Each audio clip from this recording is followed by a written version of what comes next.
My name is Naeem Aslam.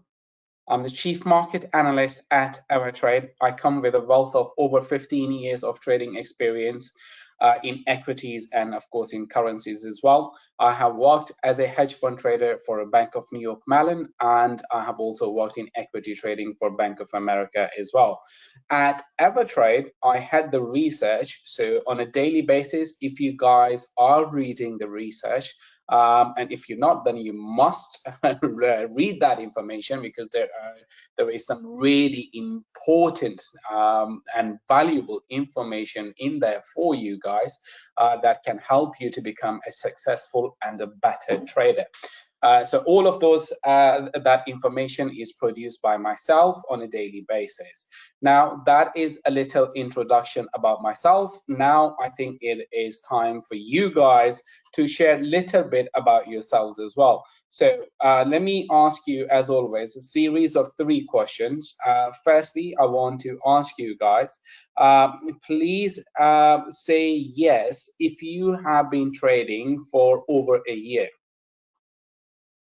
Okay, so that is a very decent number there, which is really trading for over a year. Now, please say yes if you have been trading for over 2 years. Now, the numbers are still coming decent, but obviously there were more yes answers to the first one than to the next one. Okay, so this really helps me to gauge the education level, or the level, or let me adjust. It allows me to adjust the sophistication of the content that I am about to share with you guys. So from what I can gauge so far from your responses is that a large number of participants are still fairly new to this world of trading, and which is obviously a very intriguing world. Now, let me ask you the last and the final question out of the first 3 questions. That, of course, I was not the last question for the entire webinar. Please say yes if you have participated in any of my webinars before. Oh, wow. Okay, a lot of yes there. Okay, that is really amazing, that to see so many people coming on a weekly basis to come and see and learn. So this really shows the willingness for those people to learn as much as they can, and of course, and to reinforce those discipline levels in your trading, because trading is nothing but discipline. It is a long and waiting game, and only those people can win this game who really exercise good level of discipline. Otherwise, I think this is not the place for you if you're irrational, and if you just do not have web trading plan, and if you do not trade methodologically. So simple as that. Now, let's begin, folks. But as always, before we do anything further, it is important for me to go through this few slides. The first one is obviously disclaimers and risk warning. So anything that we discuss in this particular webinar cannot be perceived as an advice. If you are seeking for one, please do consider consulting with your own financial advisors, who will be in much better position to help you and guide you with respect to that, as just the reason is because they'll be more aware of your situations. Now, as always, folks, bear with me for those guys who have already attended these first few slides, but it is important for those and for the newbies as well to understand the importance of these. Folks, I cannot emphasize enough about the importance of Twitter and how quickly the newsfeed really comes to you guys. As we have learned from last week's webinar, when the ADP number came at 1:15 London time, and that is where I'm based, you can see that the information was pretty much shared straight away to the Twitter. The Twitter these days produce a lot of information much quicker and much accurate than any other news media. So if you are trading currencies, equities, commodities, it is important for you guys to understand that what really triggered that particular move. So how do you know that? Of course, by following the people who know and verified people, obviously, who know what the market is and who can deliver you those information. So the contact details which are in front of you are as follows. So firstly, obviously, this is Naeem Aslam. That is my Twitter over here. So if I will show you all of that as well, and then of course followed by that is AvaTrade's Twitter. Now, obviously, we have a lot of content to cover, so I'm going to pick up a speed a little bit here. And the second thing that I wanted to emphasize to you guys is the importance of the YouTube videos.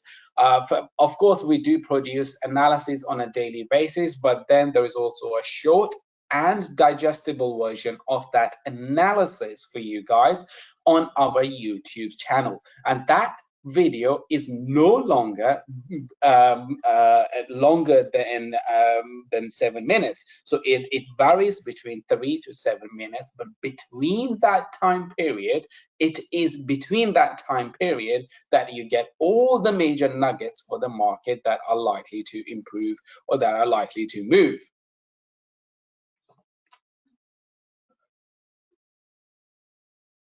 Okay, so for the questions are popping here, so just bear with me about with those questions, because obviously I need to cover the content first before we go anything further.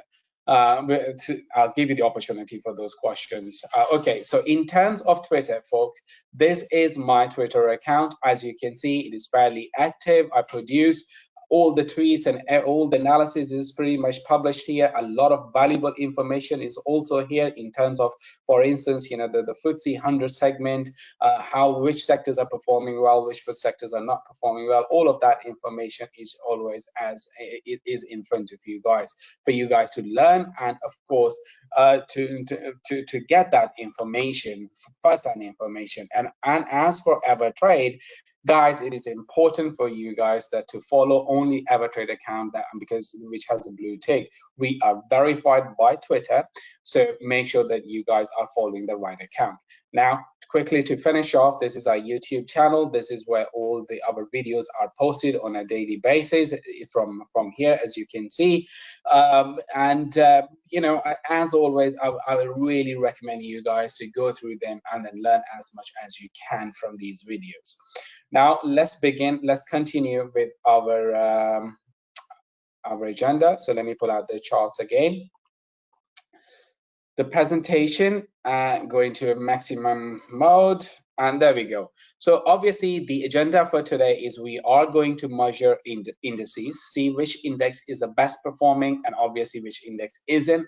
And it is only then that you can really see that, okay, if I am picking up a stock, if the stock should be part of the index, it can help you if the index is a leading index. If you want to take a long position on a stock and if the index isn't really the leading index, it is likely that your position may or may not work. But more likely chances are that the position may not perform as well as it could have if the index was a leading index. Similarly, the same argument goes for the stocks that you may or may not hold short views on that and you wanted to short that stock. So perhaps you wanted to pick up that index, which is the weakest index among all the three indices. And I'm speaking of the US indices, which are the Dow Jones, the S&P, and of course the NASDAQ.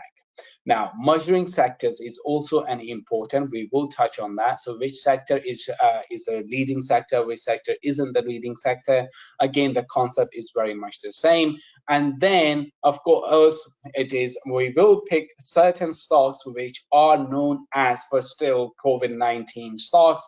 Well, of course, we have done several different videos, webinars on this previously, and they are uploaded on YouTube as well. But these stocks, I think they are very, very important. Now, Now, in the streaming, we will be looking at Netflix and Disney Plus. Netflix was a great stock during this COVID-19 because people were staying home, and obviously this really helped the streaming number, and everything went beyond anyone's expectations. Now, with respect to Disney, as the world starts to reopen, I'm expecting the Disney the Disneylands to reopen, and of course with the Disney's streaming online platform, that is only going to produce better numbers for Disney stock in the coming quarters, and so on and so forth. For airlines, of course, Ryanair is one of my favorite, United Airlines, American Airlines, and Boeing.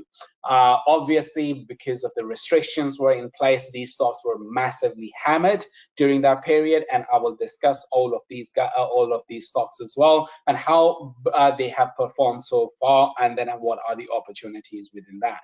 And in terms of pharma, of course, this is the Johnson & Johnson, where it is among the 3 top projects which are working towards making a vaccine among AstraZeneca, Moderna, and it is Johnson & Johnson, which is quite good. But also, Pfizer is equally a better company at the same time as well. And these 2 stocks, they have been pumped by traders during the COVID-19 era, and still there is more room to left because vaccine is still not here, and we still do not know which particular company is really going to come up with a vaccine, whether is it going to be Moderna, whether it is going to be AstraZeneca or Johnson & Johnson. Now, thirdly, in the retail sector, ostensibly, it has been split in 2 different subsectors now. If we are talking about companies which have online presence, then certainly that is a very good plus point for those companies. Now, for instance, when we are speaking about Amazon, eBay, Alibaba, these stocks, they have gone through the roof during this period because they had online presence. People were unable to go to their stores, to shops. So what they did, obviously, they were sitting home and then buying stuff through these particular platforms.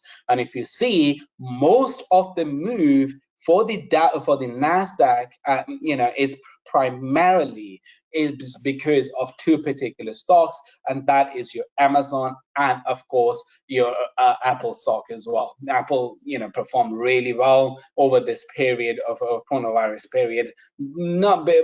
I think it was just mainly the tech rally, because Apple didn't really have anything positive to do with coronavirus because the stores were closed, obviously. But I think because given the fact that it was a tech stock, it continued its rally and journey to the upside. And of course, Alibaba needs no introduction, the biggest online giant in China. During the coronavirus period, the stock performed enormously well. Now, obviously, we will look a little bit more into that as we go along. Now, the next sector is energy sector. Now, during the coronavirus period, energy was obviously one of the worst performing sector, and still there isn't much momentum here for the time being as well. And this is despite the fact that oil, which was trading at -40, has gone all the way to +40. I'm speaking of WTI contract. I'm not sure if anyone, especially if the retail investors or in fact the institutional investors, were able to buy oil when it was trading negative in negative territory as well. But nonetheless, the move is equal to $80, and that is a phenomenal move in terms of oil prices. I myself, I got a little bit burned in oil prices because obviously no one was expecting for the prices to go in negative, but it was a planned trade. It was very much a risk management heavy trade. So there was no losses which came to us as a surprise. And I'm speaking of myself, not AvaTrade or anything to do with that, because remember, like you guys, I'm also an active trader as well who likes to take opportunities in the market. So I diverted my portfolio from to trading directly from from crude or from Brent to coast oil containers, and of course to oil companies as well. Now, again, for disclaimer, I own BP and Shell. Shell is one of the companies which is listed right in front of you. Now, when it comes to energy sector, as I said, there is still a lot of room left for prices to recover, a lot of room left for this sector to move higher.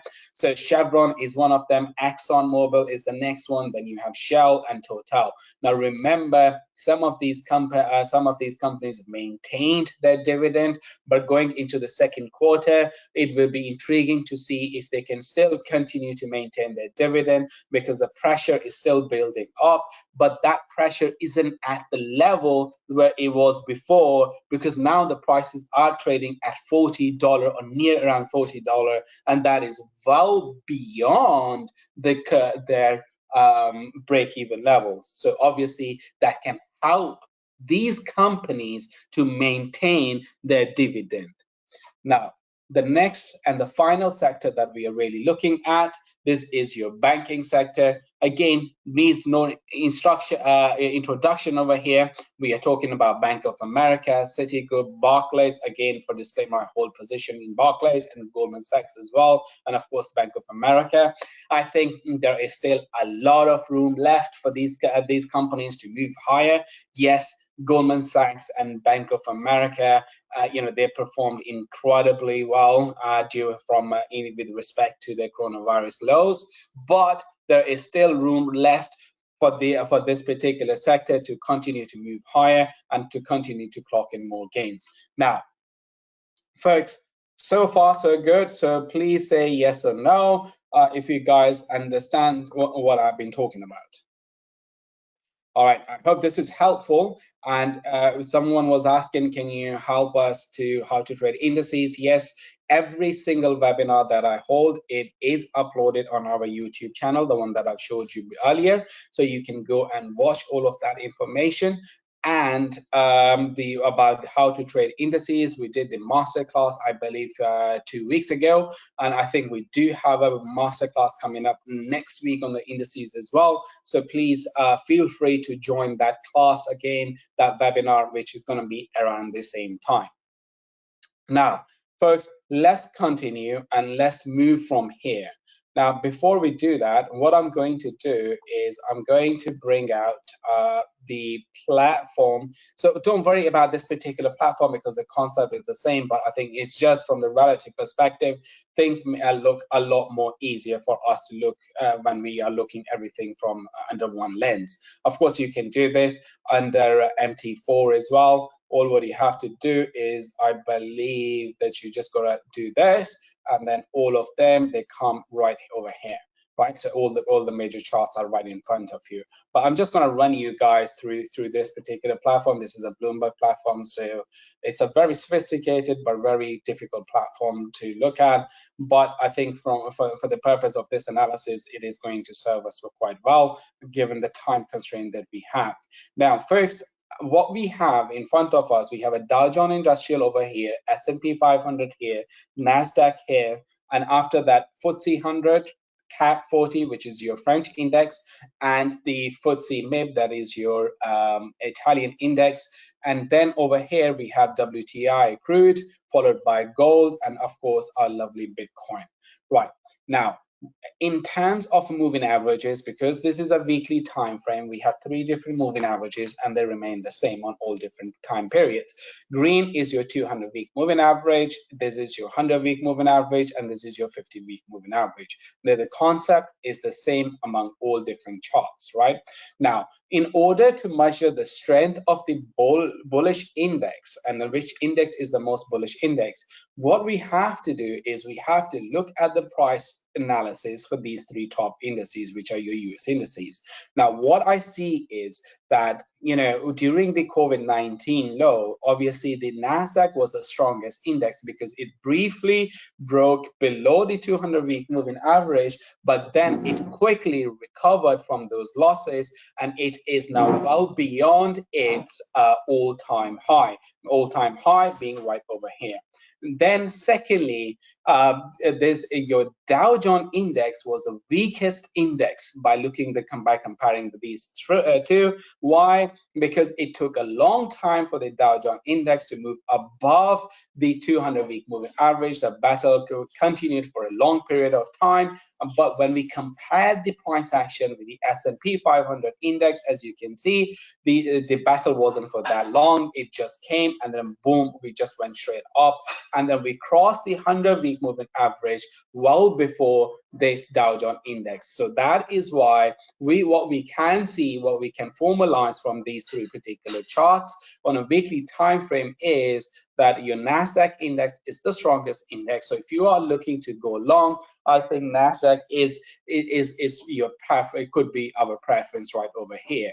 Now, when we go to any of the stocks that you may want to take a short position, perhaps that may not be the best idea right now. The reason being because the prices for all of them, they are moving above. They have moved above all the important moving averages, that being your 200, 150. So that what that shows is, or what that wow. So just a notification came from Starbucks, which obviously this is your utility sector, that it lost $3 billion in revenue in latest quarter due to coronavirus pandemic. So expect the Starbucks stock to perform to see higher volatility when the market opens, right? So going back to our analysis of these three indices, so we can see that all the indices are above all the three important moving averages. So perhaps taking a short position may not be the best idea, because the only aspect is that if someone wants to take a short position, then what you got to do is perhaps go to first of all on your daily time frame. So I'm just changing the time frame to a daily time frame, just to get a better idea. And then if the price starts to drop below the 50-day moving average, because now these indices, they've changed from weekly to 50 to daily moving averages. If they drop below any of the important moving averages, that could be your trigger. But right now, what we can see is, first of all, that the most bullish sign is about to come from the Nasdaq index, where the Nasdaq shows that it has crossed above the 200, and it is also about to cross the 200 moving average. So, taking a short position right now may not be the best idea. Secondly, the S&P 500 index shows that the 50-day moving average is in a massive upward trend. Again, it seems like that it is likely for this to cross above these two indices as well, but so these averages as well. But if the price drops and you're below these moving averages, then the situation could be different. But because Dow Jones Index is the weakest index among the other two indices, so this is where we got to pay the most amount of attention. And the moving average, which is the closest one, is your 200-day moving average. If the price crosses below the 2631, that is where the 200-day moving average is trading, then we can perhaps say that yes, okay, the trend is about to reverse its direction. Perhaps we should consider our positioning very carefully from here.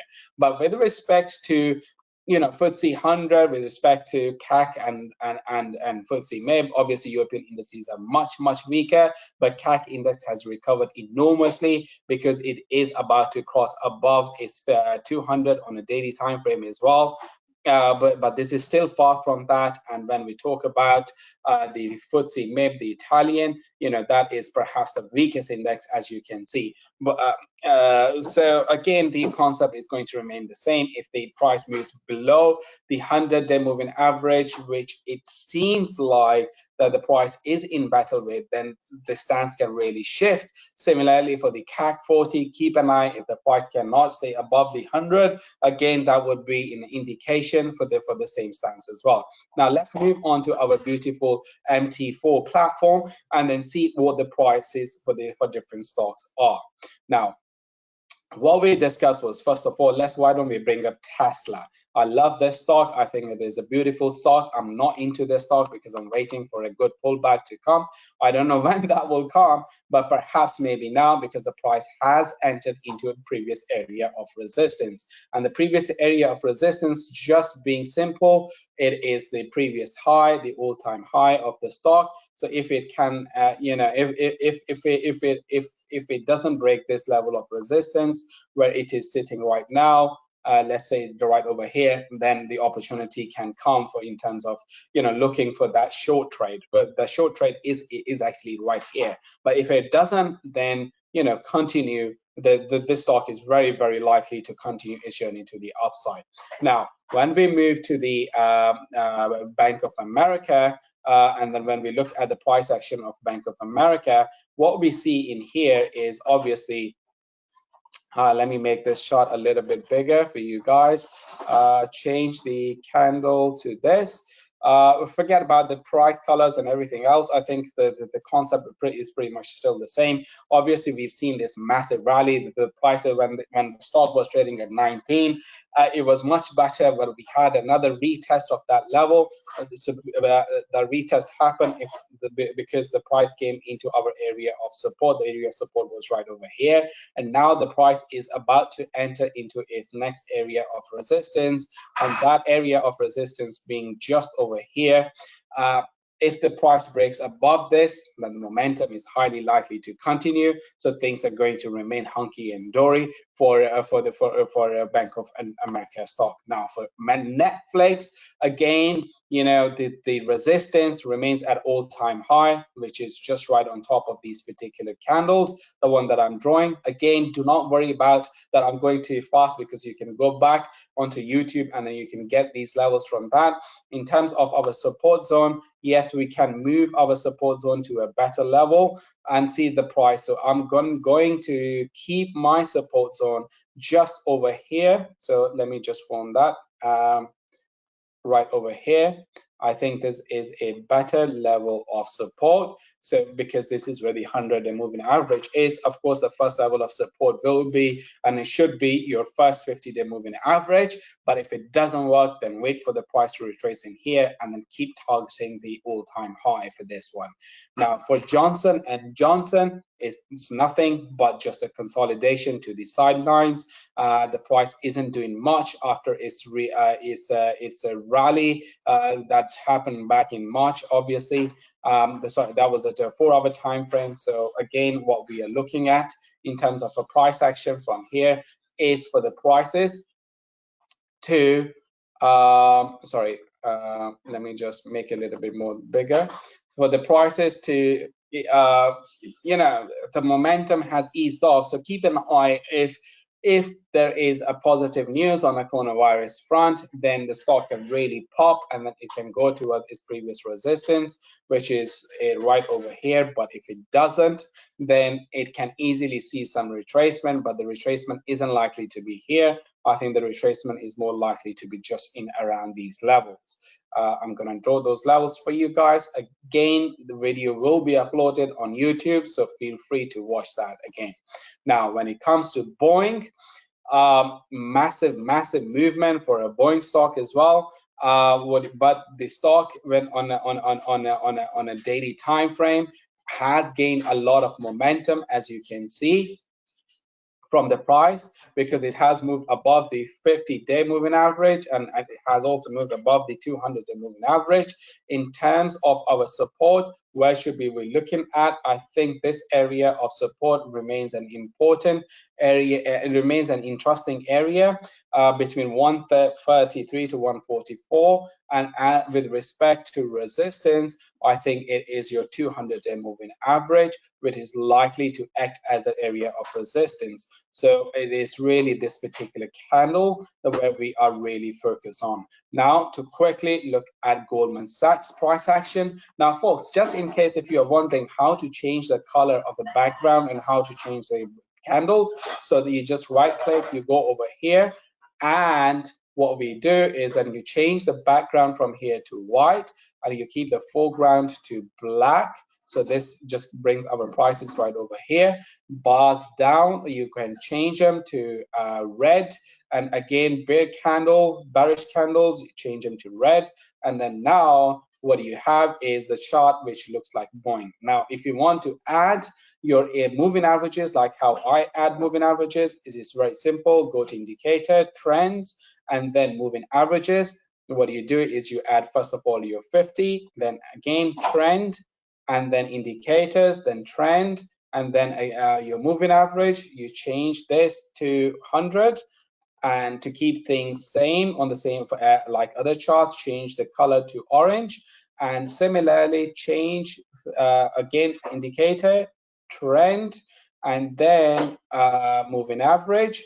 From here now change the color to this one to 200, and now change the color for this one to green, and there we go. And after this you have the same chart as our indices chart that we do on a daily basis. So what you see from here is obviously the price for the Goldman Sachs, you know, it is getting very close to its previous highs, which are just over here, but obviously the all-time high remains over here. Now, in terms of our opportunity, where those support levels are, I think for me, when I look at the chart, I wanted to target the 100-day moving average if the price continue to retrace from its current level. But as for the resistance, I really wanted to target this area. I think that this is where we could see perhaps some sort of a resistance. But if not, the better level of resistance remains over here. This remains a better target, and which can really work in your favor. Now, for Amazon, obviously this is a new territory. There's the stock continuously making new highs, and so on and so forth. But what we can do is we can quickly search for a few more stocks such as Alibaba. If I bring Alibaba, let me actually bring the Alibaba stock on here, right, on this chart, so that we do not disturb other charts. So if we do this, all what I have to do is I have to just bring it like over here. Now I have the Alibaba stock right here in front of you. All what you got to do, again, you know, form your resistance levels if you wanted to see. I think the immediate one is right here, but of course the better one remains the all-time high, because the business prospect for Alibaba are very strong. The company is investing heavily in cloud, and because of that, I think the value is there for investors to perhaps target the all-time high. And in terms of support, if the price really starts to retrace itself, then it is the area of your 100 and of course your 50-day moving average on a daily time frame. I think that is where the value could be in terms of performing that support level. Let's see if the price comes over here. But if the price doesn't stop there, then the next level of support and a better level of a support is near your 200-day moving average, but it is likely that we may not see this price point anytime soon. Now, quickly for ExxonMobil, again, the price has pierced above the previous resistance level, so we can adjust this one to a new level right over here, which is pre-coronavirus level. And we can target for that because the price has already moved above the 100-day moving average. So that means that we can also move our support levels to slightly better levels. So that is going to be our 100-day moving average and right over here. So this is our support. This is the better level of a support. In fact, you can also improve your better level of a support to a next level, move a little bit up for better chances for you guys to get back into the trade. Now, for Bank of America, again, you know, the chart looks pretty solid. The price challenged the 200-day moving average, but failed to break above that. But it can certainly challenge once again. The level of resistance for me is really right on the top of these candles. I think this is where the price can perhaps start to retrace a little bit. The immediate level of support in terms of the price action is where this gap really happens. So I really wanted to target this area of gap, and that is between 22 to 23. So that is your support. This is your resistance level with respect to Bank of America. Now, I think we have covered quite a lot of stocks over here, as you can see, and this should really make up for a lot of stocks that we have discussed in our agenda. But I can still do two more for you guys, and that is your Bank of America. Again, the Bank of Barclays. This is your Barclays stock. The stock looks incredibly strong because the price is above the 50, but it is struggling to break above the 100-day moving average, and this is where the concerns are. Now, in terms of your support, I want to draw my support just where the price is trading for this respective 50-day moving average.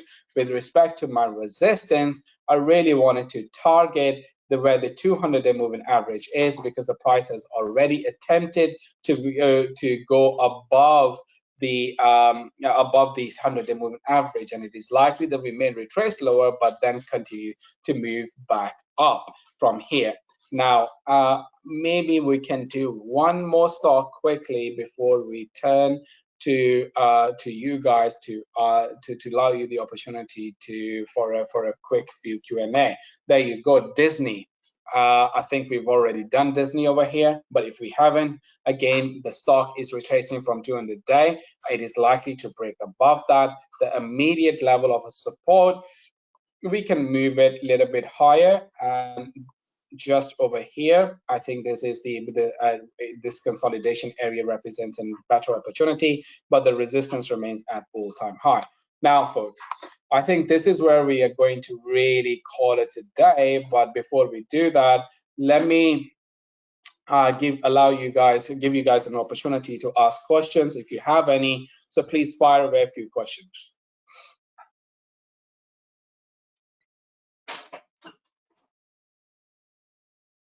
If you can't find the airlines, contact your account managers.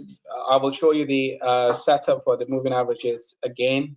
Gold, I can do that quickly as well. Can you please check on VK? And perhaps the next time, is it safe for buying Nasdaq now? Again, Nasdaq is something. Someone is asking about buying Nasdaq, your own portfolio, but the momentum is very, very strong. It looks pretty good. So let me just quickly answer this question: how to add the moving average. Go to insert, go to indication, go to trend, go to moving averages, right? So where is our moving average? It is right over here. And once you go over here, that is your period, 50, 100, 200, change the color and then press OK. If you want to see that again, the recording will be up on the website.